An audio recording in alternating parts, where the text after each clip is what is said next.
Hello friends, இன்றைக்கு நான் உங்களுடன் பேசப்போகும் ஒரு விஷயம் நம்மில் பலரின் கனவுகளுக்கு தடையாக இருக்கிறது. அது என்ன தெரியுமா? தயக்கம், பயம் மற்றும் கூச்சம். ஒரு புதிய வேலையை தொடங்க அல்லது ஒரு முக்கியமான கருத்தை சொல்ல நீங்கள் நினைக்கும் போதெல்லாம் இந்த 3 உணர்வுகளும் உங்கள் கழுத்தை பிடித்து இழுக்குதா? கவலைப்படாதீங்க, இதை நாம் எப்படி உடைத்தெறிவது என்று பார்க்கலாம். முதலாவது, தயக்கத்தை உடைத்தல். நம்மில் பலர் ஒரு வேலையை தொடங்கும் முன் சரியான நேரம் வரட்டும், நான் இன்னும் கொஞ்சம் தயாராக வேண்டும் என்று நினைத்து காத்திருப்போம். அதுதான் தயக்கம்.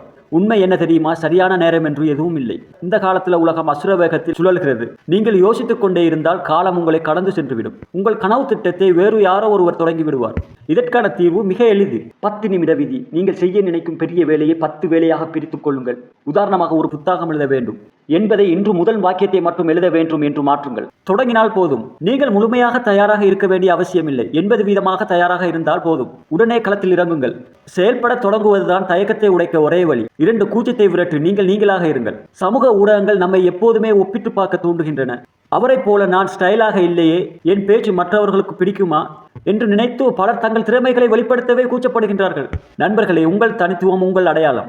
மற்றவர்களைப் போல நீங்கள் இருக்க முயற்சித்தால் உலகிற்கு தேவைப்படும் உண்மையான நீங்கள் கிடைக்காமல் போய்விடுவீர்கள். உங்களை யாரோ ஒருவரோடு ஒப்பிட்டு பார்ப்பதை இப்போதே நிறுத்துங்கள். உங்கள் கூச்சத்தை வெல்ல 3 வழிகள். சின்ன சவால். இன்று ஒரு புதிய நபருடன் பேசுங்கள். உங்கள் பார்வையை ஒரு சிறிய குழுவிடம் சொல்லுங்கள். உங்கள் கூச்சம் ஒரு தசையை போன்றது. நீங்கள் எவ்வளவு அதிகமாக அதை நீட்டி பயன்படுத்துகிறீர்களோ அவ்வளவு வலுப்பெறும். பயிற்சி தான் பலம். நீங்கள் எதற்காக கூச்சப்படுகின்றீர்களோ, உதாரணமாக மேடையில் பேசுவது, அதை தனியறையில் அல்லது கண்ணாடி முன் பயிற்சி செய்யுங்கள். தயார் நிலை உங்களின் தன்னம்பிக்கையை தானாகவே அதிகரிக்கும். 3வது, பயத்தேவல். தோல்வியின் மீதான பயம்தான் நம்மை செயலற்று போக செய்கிறது. நான் தோற்றுவிட்டால் என்ன ஆகும், மற்றவர்கள் கேலி செய்தால் என்னவாகும் என்று நினைத்து நாம் ஓரமாக ஒதுங்கி விடுகிறோம். நினைவில் வையுங்கள், தவறு செய்யாத ஒரே மனிதன் எதுவும் செய்யாதவன் மட்டுமே. உலகின் மிகப்பெரிய வெற்றியாளர்கள் அனைவரும் நூற்றுக்கணக்கான தோல்விகளை கடந்து வந்தவர்கள் தான். தோல்வி என்பது உங்கள் பயணத்தில் உள்ள ஒரு வழிகாட்டி பலகை. இது உங்களுக்கு சொல்லும் செய்தி இதுதான்: இந்த வழி வேலை செய்யவில்லை, வேறு வழியை கண்டுபிடி. பயத்திற்கான மாற்று மருந்து என்ன? செயல், ஆக்ஷன்.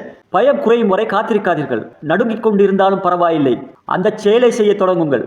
நீங்கள் செயல்பட தொடங்கியவுடன் உங்கள் கவனம் பயத்திலிருந்து வேலையை முடிப்பதில் திரும்பும். தோல்வியின் நண்பன். தோல்விகளை ஒரு பாடம் என்று பாருங்கள். அந்த பாடத்தை கற்றுக்கொள்ளுங்கள். கற்றுக்கொண்டதை வைத்து அடுத்த அடி எடுத்து வையுங்கள். அவ்வளவுதான். நண்பர்களே, தயக்கம், கூச்சம், பயம் ஆகியவை வெறும் உணர்வுகள் மட்டுமே. அவை உங்களின் சக்தியை தீர்மானிக்க முடியாது. இன்றைய இந்த 3 சங்கிலிகளையும் உடைத்தெறியுங்கள். உங்களால் எதையும் கற்றுக்கொள்ள முடியும், சாதிக்க முடியும் என்ற வளர்ச்சி மனப்பான்மையுடன் செயல்படுங்கள். உங்கள் இலக்குகளை நோக்கி ஒரு அடி எடுத்து வையுங்கள். உலகம் உங்களின் வெற்றியை பார்க்க காத்திருக்கிறது. இன்றைய கேள்வி: உங்கள் இலக்குகளை நோக்கி செல்ல உங்களை தடுக்கும் அந்த ஒரு பயம் என்ன? கீழே கமெண்ட் செய்யுங்கள். நாம் அனைவரும் அதை பற்றி பேசலாம். இந்த வீடியோ உங்களுக்கு பயனுள்ளதாக இருந்தால் ஒரு லைக் போடுங்க. மேலும் பல மோட்டிவேஷன் வீடியோக்களை பார்க்க மறக்காமல் எங்கள் சேனலை சப்ஸ்கிரைப் செய்யுங்கள். அடுத்த வீடியோவில் சந்திப்போம். அதுவரை துணிந்து செயல்படுங்கள்.